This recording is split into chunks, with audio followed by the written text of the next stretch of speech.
सूरह लहब कुरान मजीद की 11वीं सूरत है।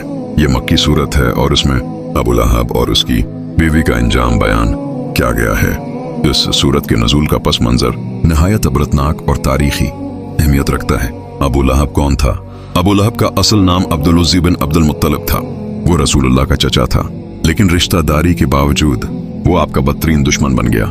उसे अबू लहब उसके चेहरे की सरखी और तेज मिजाजी की वजह से कहा जाता था। वाकया सफा पहाड़ी पर ऐलान नबूत, जब अल्लाह ताली ने नबी करीम को हुक्म दिया कि आप खुलेआम इस्लाम की दावत दें, तो आप सफा पहाड़ी पर तशरीफ ले गए और कुरैश के तमाम कबाइल को पुकारा। आपने फरमाया, अगर मैं तुमसे कहूं कि उस पहाड़ी के पीछे एक लश्कर है जो तुम पर हमला करने वाला है, तो क्या तुम मेरी बात मानोगे? सब ने कहा, हमने आपको हमेशा सच बोलते पाया है।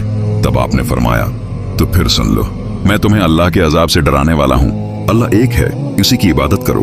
अबू लहब का गुस्ताखाना रद्दअमल ये सुनकर अबू लहब सख्त गुस्से में आ गया और उसने सबके सामने कहा, तब्बन लक अलिहदन जमाअतना, तेरा नास हो, क्या तूने हमें उसी लिए जमा किया था?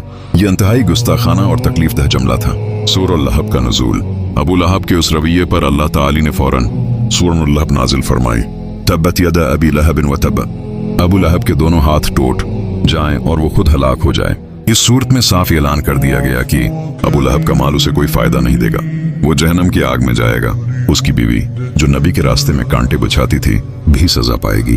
अबू लहब की बीवी। अबू लहब की बीवी का नाम उम्मे जमील था, जो अबू सुफियान की बहन थी।